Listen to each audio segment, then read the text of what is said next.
women who have polycystic ovarian syndrome often have irregular periods or very infrequent periods.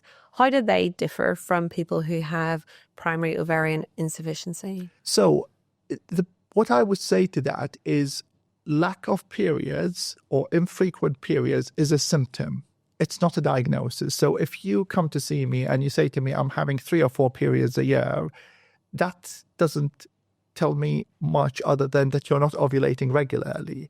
The question then comes, why aren't you ovulating regularly? And if you look at it, and you could say, broadly speaking, the 3 categories, of course, in this context, we're talking about premature ovarian insufficiency. They, generally speaking, form a small minority. If you take 100 women, we said at 1%, or let's say 4%. So you could say in that bracket within 100, the big bulk will potentially have polycystic ovarian syndrome, and that is associated with high ovarian reserve, not low. So they're not ovulating. An individual in that situation is not ovulating regularly, but that's relatively easy to overcome with ovulation induction.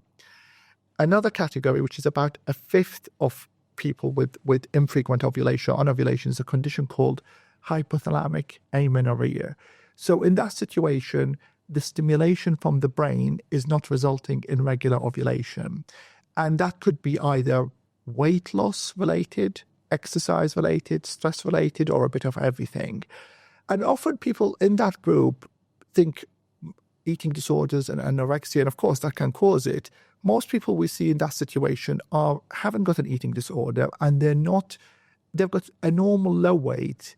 They're not doing ridiculous exercise. They might run 3 or 4 times a week doing 5 to 10K. That's enough to switch off their ovulation, combined with a bit of stress, combined with predisposition.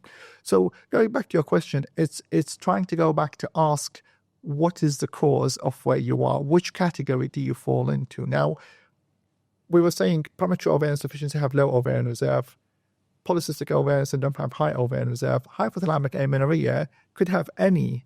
You could say you're almost bypassing the ovary. So it's also relevant in that group to say, as a parallel, let's see what's going on with your reserve. And you might do an AMH and say, oh, your AMH is normal or high, and that's hypothalamic amenorrhea with polycystic ovarian morphology, or it may be low. And that group are not polycystic ovarian syndrome.